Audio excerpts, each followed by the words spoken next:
So could you just please state your name and your title that I could refer to you as? So my name is Vincent Obry and I'm a master's student at Polytechnique Montréal in civil engineering and specialize in transportation. Thank you so much. So what do you think of the way Projet Montréal has handled transportation, during their last term and their current term right now?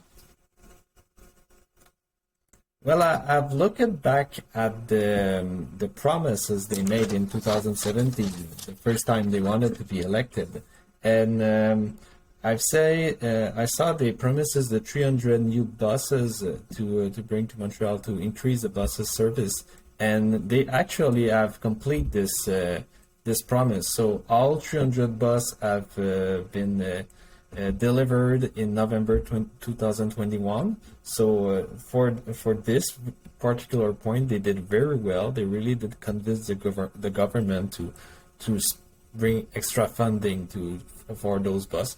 They're less useful now because of the pandemic, but the STM have said that because of that they can use newer bus and keep the older bus in the garage and use them less often. So at least it's good for that, and they will be useful when everything is back to normal and the crowding in the STM network is back. Another point the promises is the free transit for the 65 plus people and the children. So they didn't exactly deliver that. They bring $1 tickets for the elderly and $27 monthly pass for the elderly. So it's way cheaper than before. Not free, but way cheaper. So I'll give it to them. It's something good. They also promises obviously the pink line. The pink line is more hard here because it's not like in the old days of Jean Drapeau mayors who could just promise us a new metro line and actually build it. The city of Montreal doesn't have the money to do that anymore. It's really not the same time. So they really have to actually beg to Quebec government to have a new metro line. And well, the government didn't take exactly the pink line, which is sad because I believe it's a superior project, but they did bring the project of Reine de l'Est and also the tram for La Chine, which more or less take again the promise to bring service to Montréal Nord and much better service to Montréal Nord. So, like, if those projects did really does happen, it will be a win for Projet Montréal, I believe. It's not a pink line, but it's still a much better transit for Montreal, so I'll give it to them. For the blue line also, they promises the blue line. The project is also delayed again up to 2029, still not canceled. So I don't think Projet Montréal really helped to make the project faster. It's still the project is still stuck and still going slower and still cost a lot. So it's more a fail on that point, I believe. But still, it's going to be made. So there's still a hope. Also, the rêve de Réseau Express Vélo was a big promise of Projet Montréal in 2017, and here they really delivered what they promised. I believe it's a huge win from Projet Montréal, and what they did on Saint Denis Street is absolutely awesome. I believe it's really the best thing they have done for transportation in Montreal, and this wouldn't have happened at all with the other administration of Denis Coderre. So really we can see the difference Projet Montréal bring here, and they also have project of the Rêve elsewhere on Peel, on Bellechasse, on Souligny, and they want to have a second phase going on. So they have other project on that topic. So I really believe it's a big win, and I hope it will continue. That's about it. They also promises to have all the station accessible to people. So to bring elevators, but it won't happen. The STM have promises about 41 accessible station in 2028. So it's better than nothing, but it's definitely not all station. So a bit of fail here for Projet Montréal, because I believe it's the project would have been at the same stage whether it would have been Projet Montréal or Denis Coderre. So I don't think they managed to increase the speed of that project.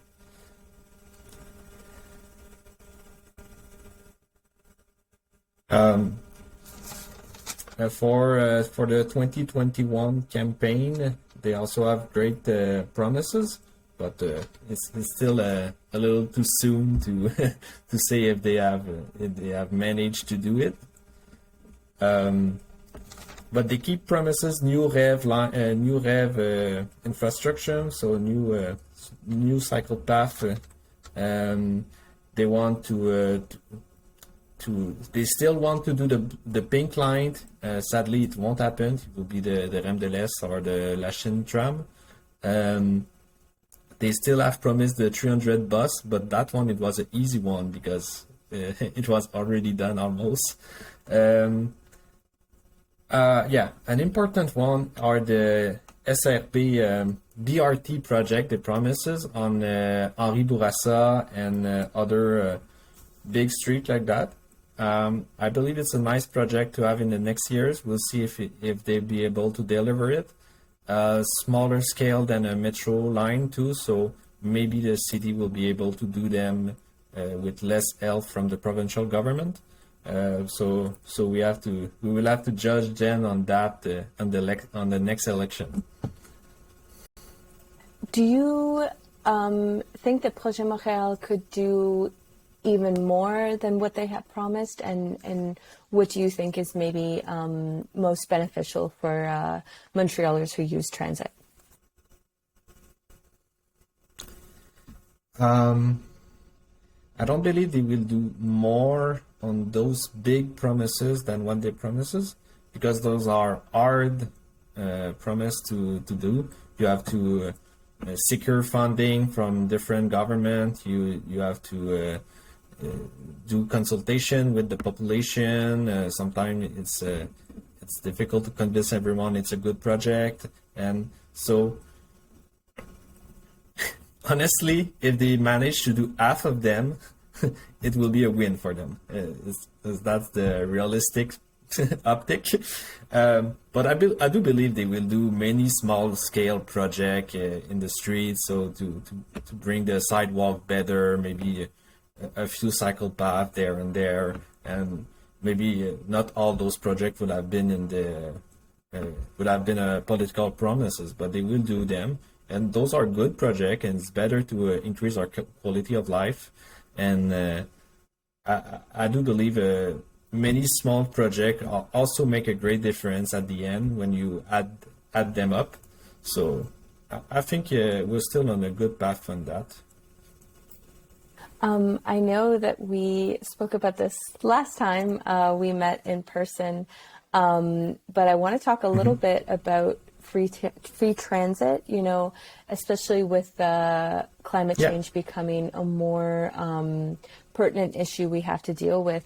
Do you think that free transit is something that's attainable in the city of Montreal? And do you think that Projet Montréal, this is something that they should look into in order to, not just be beneficial in terms of decreasing climate catastrophe, but also, beneficial for low-income folks in the city?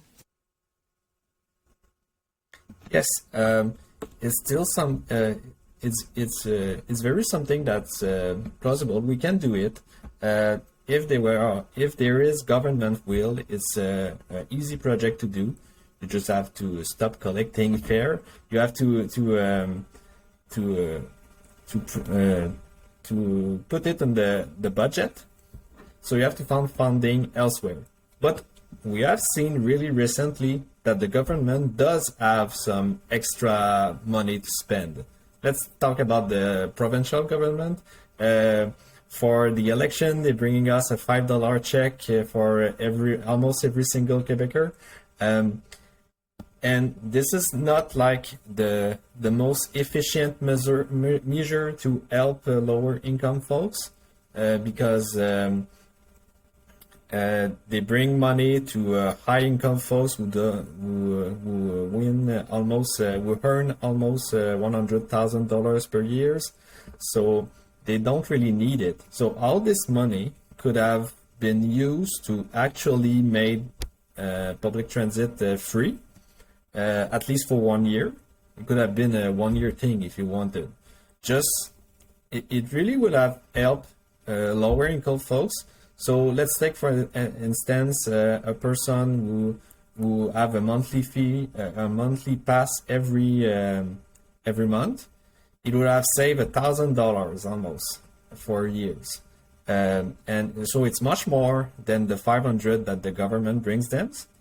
So it's much more progressive as a measure because it really helps lower income folks who really depends on public transit, and instead of helping people who don't really need them. And it also helps other people who don't actually use transit now to think about it. You can ask yourself, if you don't use public transit now, and you don't want to pay a ticket, you say, I will use my car, it's easier. Or if all public transit is free in the Montreal region and everywhere in Quebec, you can just try it. You can try it for free, there's nothing to lose. And so I think at the end it would have been a good measure for the environment because it would have incite more people to try public transit because gas costs a lot of money right now. And a lot of people don't take public transit, even in the suburbs, because it costs too much for the quality of service. But if the service is free, much more people would try it, and it will be better for the environment. Thank you so much.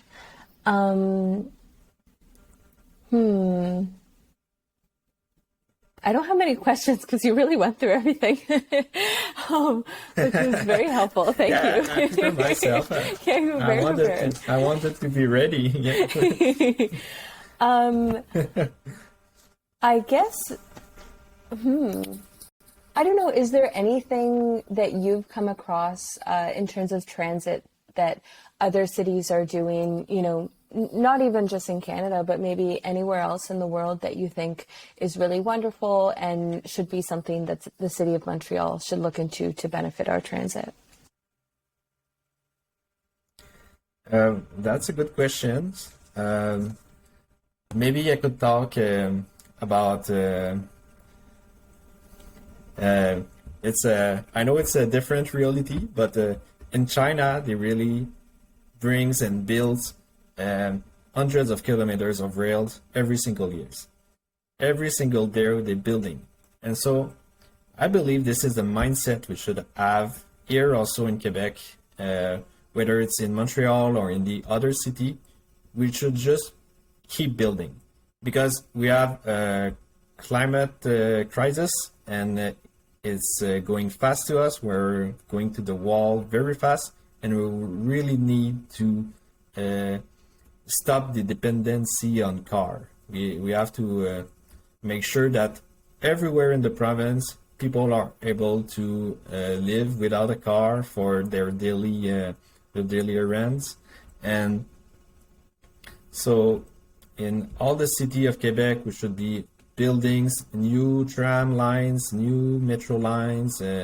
Maybe we should build intercity trains. We should just keep building because when you build only once in a while, it always costs more because you forget how to do it. You have to learn it again.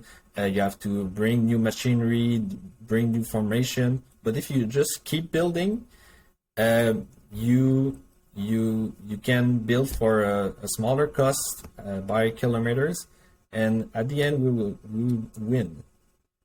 Also, we should really stop to invest in the highway infrastructure, because it only contributes to urban sprawl, and we should just bring public transit everywhere in the province, not just in Montreal, also of course in Montreal, but everywhere. Because even us in Montreal, we want to visit the province, but right now it's really hard if you don't have a car.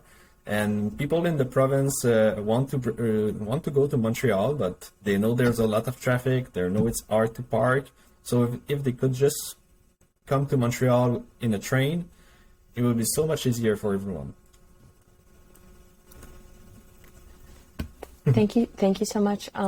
Is there anything that I didn't ask that you want to share, or maybe think is important for me to look into while I'm putting together this story? I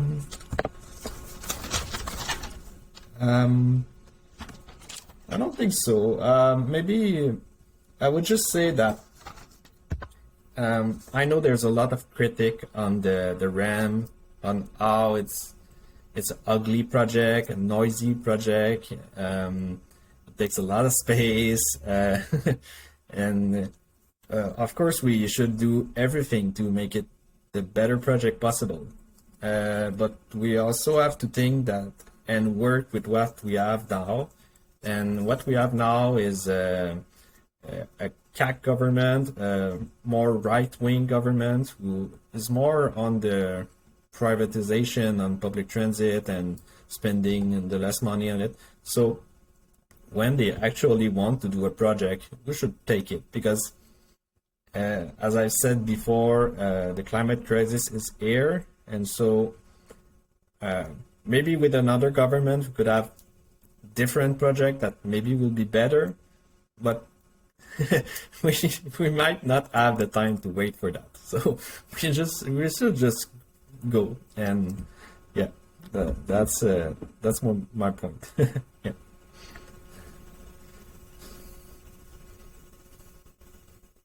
I just have one more question to ask. How much in control of transit is the city of Montreal, compared to how much does this really depend on provincial funding? If that makes sense. The city of Montreal is more in control of the streets and the cycle path, and they can control street lights for buses to increase the service, to faster the bus service. But and the STM is independent from Montreal, but they have their good budget, and they can make quick change on the bus network, easy change on the bus network. But for big investment with public transit, such as metro line or tram lines or even BRT, it's sometimes hard. They really don't have the ability to bring this project without the help of the provincial government. So the provincial government is always a big actors in those projects, and we should always think about them, because the city of Montreal doesn't have all those powers and the financial ability to do those projects, and sometimes the laws are in the way or something like that. So yeah, it's always a teamwork.